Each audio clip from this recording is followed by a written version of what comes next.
Ito yung before na halos nagiging extra room na lang to at hindi na namin napapakinabangan mabuti. At ito na ngayon, after namin ayusin itong aking walk-in closet.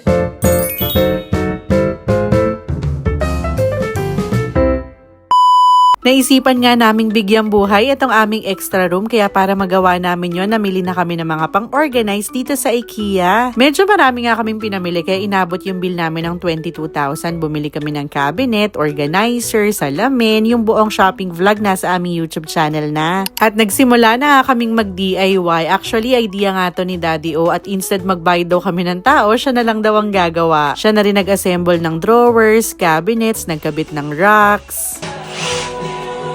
Task ko naman mag-organize, maglinis, mag-final touch para yung gusto at kailangan ko talaga yung masunod. Marami rin akong in-order online na iba pa naming kailangan at in fairness, magaganda yung quality ng mga napili ko kahit mura lang. Etong ang display cabinet, isa lang talaga yung binili ni Daddy O at dahil nagandahan ako, bumili pa ako ng isa. After ng isang linggong pag-aayos at declutter. Ayan, finally natapos na rin namin itong aking walk-in closet. Very simple lang naman yung nangyari pero mas na-maximize namin yung space at mas na-organize ko rin yung mga gamit ko. Gagawan ko ng another video kung saan namin na-order itong aking display cabinet. Dito na tayo gagawa ng mga next videos natin kaya ito na yung magiging background ko. Umorder din pala ako online ng mga pang-organize ko so gagawan ko na lang to ng separate video. Ayun lang, thank you so much for watching. Bye!